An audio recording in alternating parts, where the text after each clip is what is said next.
जय हिंद साथियों, एक बार फिर से आपका स्वागत है इस मीरा एकेडमी यूट्यूब चैनल पे।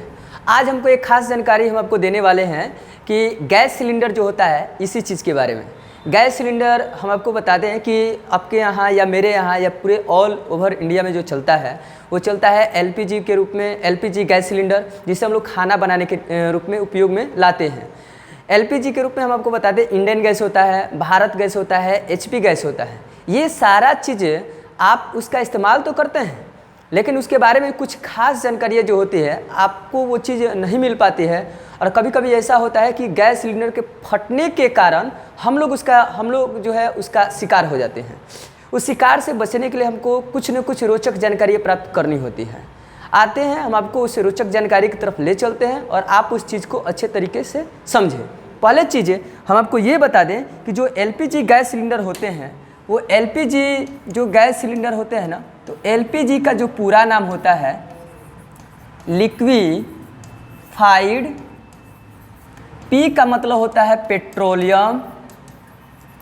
पेट्रोलियम और जी का मतलब होता है गैस।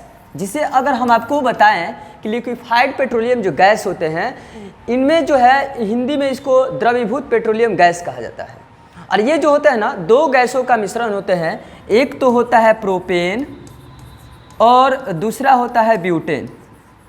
प्रोपेन और ब्यूटेन ये दो गैसों का मिश्रण होता है एलपीजी सिलेंडर, जिसका आम तौर पे इस्तेमाल हम लोग खाना बनाने में के रूप में करते हैं। लेकिन इससे जो महक निकलती है, जैसे हमको अगर पता चलता है या आपको पता चलता है कि गैस लीकेज कर रहा है, तो उसमें जो है इथाइल मरकैप्टन डाला गया होता है। इथाइल मरकैप्टन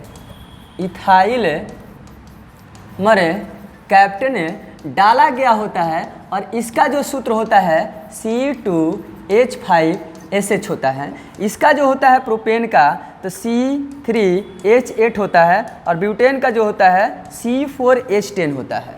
ठीक है ना।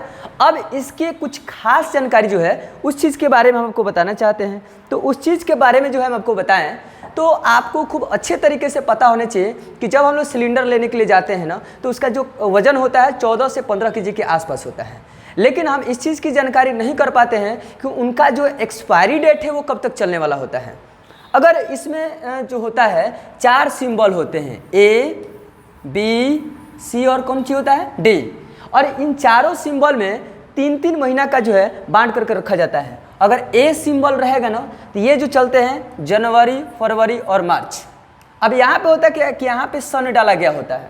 अगर यहाँ पे सन डाल देगा 16 तो आपको पता होना चाहिए कि ये जनवरी, फरवरी और मार्च है, यानी कि 2016 में ये जनवरी से मार्च के बीच में इनका एक्सपायरी हो जाएगा। यानी उस सिलेंडर को जो है हम लोग नहीं चला पाते हैं, यानी कि वो कमज़ोर हो जाते हैं और फटने के चांस ज़्यादा बढ़ जाते हैं। अगर यहाँ पे बी लिखा गया होता है और यहाँ पे अगर दे दिया है जैसे 2020 के आसपास दे दिया है, ठीक है ना, तो 2020 के आसपास दिया है, मतलब कि अप्रैल, मई और जून ये 3 महीने के अंतर्गत यानी कि 2020 में इनकी एक्सपायरी हो जाती है।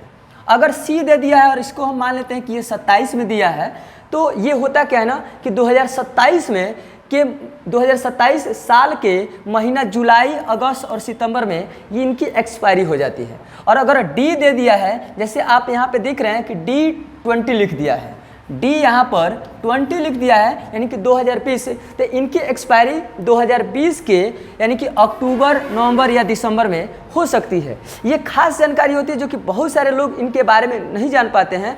तो आप इस चीज़ को जानें, समझें, और अगर आप इस चैनल पर नए हैं तो इस चैनल को लाइक, सब्सक्राइब और कमेंट करना मत भूलिएगा। धन्यवाद।